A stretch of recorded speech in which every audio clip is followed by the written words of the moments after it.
Hey guys, Aidan from London Grapple. Today we're going to look at some heel hook entries from reverse de la riva, and then how we can also use the same entries in an open guard situation when we force our opponent to overstep. So, first one, reverse de la riva. We may be seated, we may be in a supine position. Will steps in and we're going to catch a reverse de la riva hook on his quad. So our toes, our leg comes across his hamstring and our toes wrap.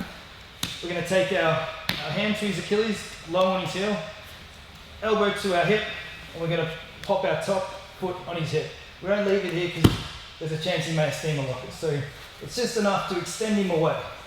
From here, this inside hand is going to come over his shoelaces. So between our quad and his shoelaces, our hand shoots, and we can hook. We can also use this to pull ourselves through.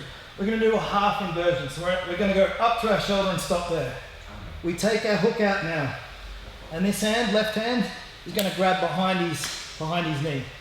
And we use this to lift our hips up, and I lock my left shoelaces on the back of his leg there. I can triangle my legs here, but the key before we invert to actually catch his heel is we take our hand from this position over his leg. Why that is because that's going to land us straight in the heel, and we don't have to reconfigure our hands at all. So we lock our triangle, we invert through, and there's the bite on our heel there. We catch. Where we'll throw this foot over.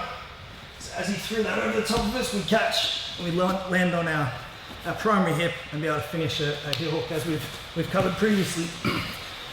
So again, in real time, Will steps in, we catch, foot on the hip, Achilles, extend away, invert, lift our hips high, hand comes over, and we invert through. We also hold the leg to help pull ourselves through. Knees stay close to our body, otherwise Will's going to extend away and we're going to lose the position. We can finish here going belly down, or Will throws his foot over and we follow and finish on our primary hip. The second one we're going to look at, same position, same inversion. So Will comes in, we catch, we extend away, hand comes inside and we invert the same way, but we're going to go a little bit further. We still cut the knee. We go a little bit further, lift our hips, and we feed this out. This leg that was the hook comes out, feeds behind his knee, and we cut his knee to the mat in backside 50-50. Catch the heel, elbow to the ribs, gable grip the hands, and we go belly down for a tap. So one more time.